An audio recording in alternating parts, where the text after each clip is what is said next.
Let's talk about FIFA World Cup. Earlier this month, I went to Qatar and watched two group stage games of the World Cup and did some extreme philately.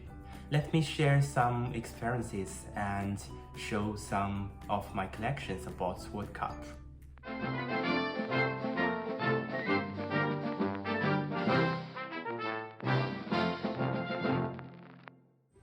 FIFA World Cup, a tournament doesn't need to be introduced.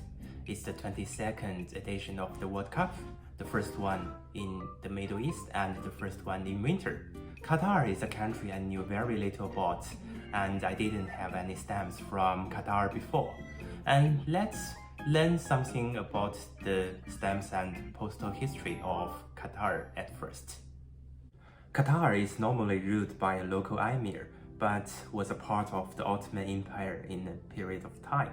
In August 1915, during the First World War, Qatar was captured by British forces fighting against the Ottomans, and in 1916, it became a British protectorate. Before 1950, the country's postal service was administered by an Indian post office in Bahrain. A British office was opened in Doha in 1950 and sold stamps of British postal agencies in Eastern Arabia. In 1957, the all-printed stamps with the word Qatar was introduced. So we can see that Qatar didn't have their own stamps until 1957, but the stamps were just overprinted welding stamps. I got quite a few welding stamps in my collection, but the ones with auto overprint. Qatar's real first stamps were issued in 1961, depicting Sheikh Ahmed bin Thani, the Emir of Qatar from 1960 to 1972. And Qatar gained independence in 1971, and there was an independence issue in 1972. Let's go back to my journey. I arrived in Doha on the morning of 30th November. It was very early, around 5 o'clock. I didn't know what to do. But then I realized the General Post Office opens at 7 a.m. So it had to be my first stop. It is a beautiful building on the Doha Corniche. The headquarters of Qatar Post Office has been there since 1988. It's a big post office. They were selling many merchandises about the World Cup and of course including commemorative stamps. And there is a philatelic service which I must visit, and I couldn't stop to buy the stamps. Let me show you what I got. The two miniature sheets featuring the stadiums, just 8 host stadiums because Qatar is not a big country. And there are 64 matches in the tournament, which means on average 8 matches per stadium in less than 1 month. It's a big challenge for maintenance. And stamps with stadiums are good for #extreme philately, but it's not easy to have the perfect ones because you see stamps.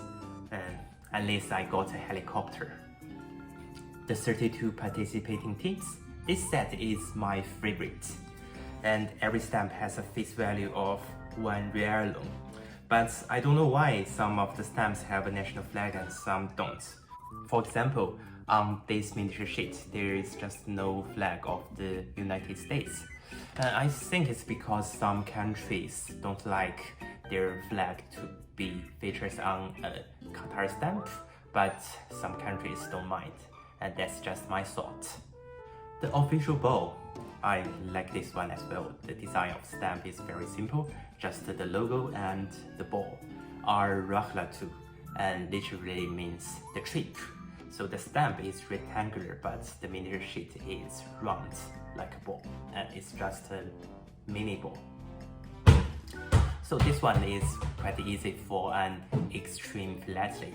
I did one in the center Doha Mall, so I just found an official ball and took the picture. The opening ceremony, a gold foil stamp, and it featured the Arbeto Stadium, and literally means the home stadium which hosted the opening ceremony.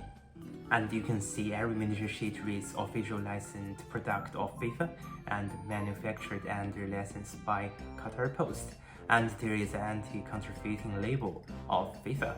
And these are not all the FIFA 22 stamps issued by Qatar, and some of them were sold out and some I'm not interested in, such as the poster, the logo, the mascot, and some logos of the previous tournaments, and totally 8 issues by Qatar, I think.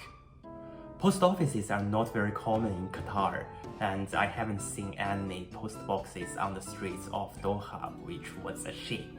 So on my last day in Qatar, I had to go back to the general post office to send some postcards.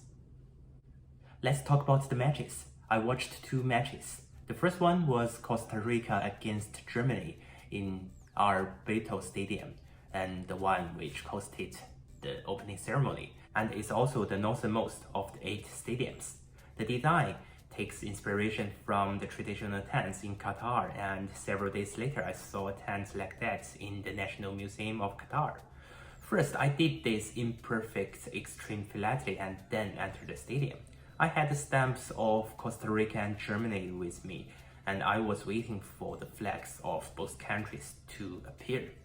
It's not a conventional extreme philately, but a special one. Just one chance in a life. And there were more than 60,000 people in the stadium, but I don't think there was someone who did the similar thing as me. And it's just a way of recording a special moment, and the best way for me. And it was a good game, and Costa Rica 2, Germany 4. 6 goals, ups and downs, but unfortunately, both teams went out of the tournament after the game. The next day, another match. It was Ghana against Uruguay. The fans of both teams were crazy. They kept singing before the game. And it was in Argentina Stadium, literally means the South Stadium, and it's the southernmost of the 8 host stadiums. Yes, I went to 2 stadiums, one north and one south. And I did the same routine and the imperfect extreme philately outside of the stadium and a special one inside. It was also an interesting game. Ghana 0, Uruguay 2, and both of the teams were out again. And nobody were crazy or excited after the game. It was quite quiet. And I watched 2 games, said goodbye to 4 teams. So I thought I should not watch any more FIFA World Cup games on site. So I just went back to London. And the real reason was I didn't get any more tickets. The 22 FIFA World Cup is over. Argentina is the winner and it's their 3rd World Cup title. And 36 years ago, Argentina issued stamps to commemorate their 2nd World Cup title. We can see the squad. 2 classic matches, Argentina against England and the final Argentina against West Germany. And of course, Diego Maradona with the trophy. Many countries are wary of living people being depicted on postage stamps, but it's the World Cup winner. We will see Lionel Messi with the trophy on a set of Argentina stamps. Let's wait and see, and I will pay attention to the updates from Correos Argentina. This is probably my last video of 2022, and not including the YouTube shorts. It has been a special year for me. I attended several stamp shows, met some new and old friends, and several weeks ago, I was awarded Legacy Champion of the Year by the PTS. It was a great honor for me and also a big surprise because I'm not a dealer and I'm not an expert of philately. I just like to study and share. I was so lucky that I got many good viewers and got the attention of the PTS.